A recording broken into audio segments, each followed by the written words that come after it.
I recently got one of these older analog Simpson voltmeters. Alan Wilkie has a bunch of really good videos where he shows the series as it evolved over time. I ultimately decided to get one of the ones that he recommends, which is the Series 6, and largely, to simplify it, it's because it takes banana jack inputs.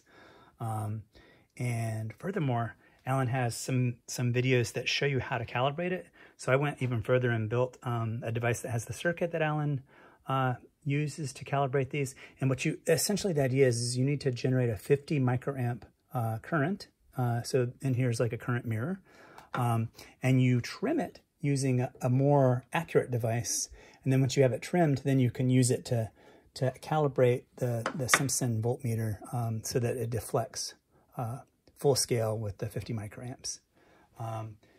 But I was having a problem with this particular unit where when measuring AC, it was measuring about half the AC voltage. So that was something that you can't really even calibrate.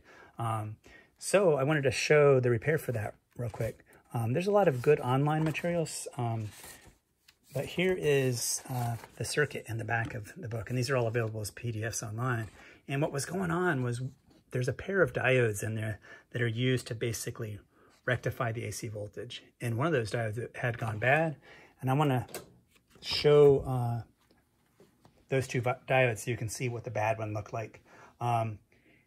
It's pretty easy to fix if you trace it down to that. So I've got basically the good diode being shown right here, and I also have the bad one. So these are actually germanium diodes. So instead of the normal like 0.6 of a volt drop, these start to rise sooner, maybe around 0.2 of a volt or so. And let me flip it to the bad diode to show you what it was doing. So it was behaving kind of like largely a resistor. I guess it does have some curve in there, some bend to it, but it was largely, you know, a line. And the bad part is this negative part here was making it behave like a resistor, effectively conducting when the negative half wave was passing through. So what the voltmeter would do is the needle is supposed to like rise for both half waves. But when the sine wave would go negative, this needle would go to the left. It would go down, largely because this thing was conducting in the negative direction. So the fix was, I actually happen to have a germanium diode. I had a bunch of like 1N34As.